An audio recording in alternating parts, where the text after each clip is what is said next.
What's up, friends? Thanks to God, we carry on with the second part of the video tutorial. The plan for this video is to create an account in Supabase to gather the data that we need in order to create the environment variables in render, and finally create a new workflow in n8n just to make sure that the n8n instance installed in render is working fine. Like we already mentioned in the another video, in Supabase we will be storing the n8n configuration workflows along with the credentials, so that the next time we open our n8n instance, we are not being required in order to provide the information that we provide the first time when we configure n8n in render. To create an account in Supabase, we need to go to this link, then click in sign up now. Since we still don't have an account, we need to create one. Provide an email along with a password. It looks like our password must have a symbol. We add the symbol. Click in sign up. We get this notification in order to confirm our Supabase account. We go to the email that we got registered. The email has been sent. Open the email and then click and confirm email address. We need to create an organization. We can leave this name appearing here or we can change, no problem. The type and plan pricing options are correct. Click in create organization. It will take some minutes. After that, we are redirected to this form. Here we need to type a password. It must be strong because this one is going to be for the database. But of course, we have the option in order to generate a password. Click in this link. Copy this password because you need to store this one somewhere. The region is fine. Click in below button. Create new project. The project is being set up. Wait for a few seconds.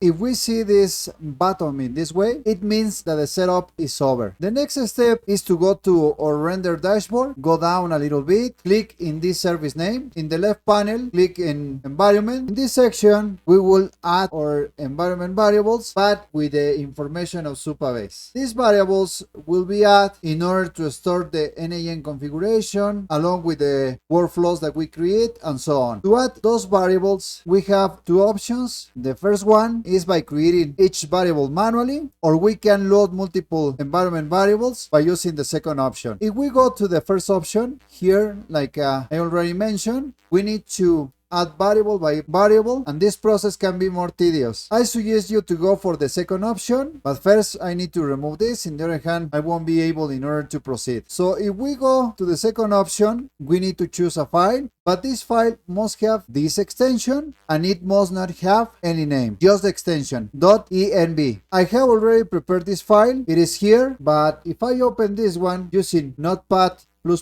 I have the whole variables that we may require, but I still need to do some updates because I need to bring some information from Supabase. Let's get started with the password database. This is the password that we got generated with Supabase, but if you didn't copy this password, you can go to Supabase, click in project settings, click in connect, go down, and here you will find an option in order to restart your database password. But if you have some issues, please let me know in the comment sections and I will help you with this problem. Once we have the password, we need to check out the host. To validate the host, we go to this particular section, click in view parameters, copy this code, come back to this section, to our file with the extension .env, paste the host that we got previously copied, review the port, it is the same, the database, it is Postgres, the port is the same, the database is different, remove this, instead of that, put this value, check the user, and those are the only values that we will retrieve from Supabase. Now we need to provide a value for those variables as well, and those values can be retrieved from here. We go to render. For the moment, we are going to close this pop-up, copy this URL, paste it here. The same URL will be pasted here as well. And for this variable, we will consider this. We will add an slash at the end just to prevent any issues. And I guess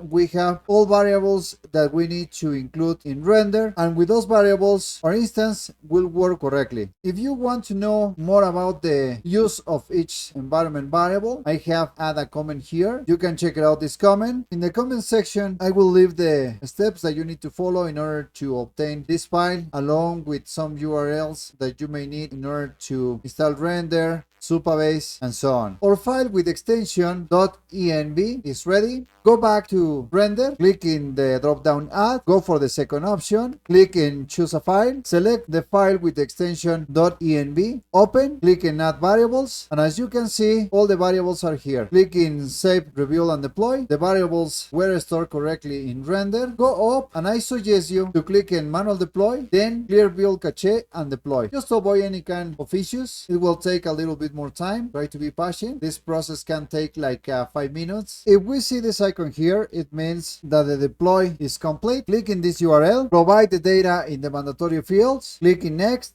respond those questions, click in get started, skip this part. We have already finished the n8n configuration. Click in create workflow, click in add first step. Here we will select a webhook, double click in order to add this one to the canvas, and it looks like we go for the right direction, since instead of localhost we see this URL. Go back to our canvas, save this workflow, close this tag, and open the URL again. The workflow has been created, so it means that the environment variables are really working because our workflow was saved. Let's see if we copy this URL, close this tag, clean your cache, then open a new project window and paste it the previous URL that we got copied from render. We can confirm that this time we are asking in order to provide an email ID and password. And this is fine because if we don't add those environment variables, then we need to do the configuration again. But this is not the only issue. Apart from this, the workflows that you create in n8n will be lost. If we click in sign in, we see that our workflow that previously created is still here. So we can open this one. For the moment, it only contains a simple webhook, but with this we can add more things. In another videos, we will see how to create agents in n8n, but using different kind of nodes. With this, we close this video. Thanks very much for joining us. Take care.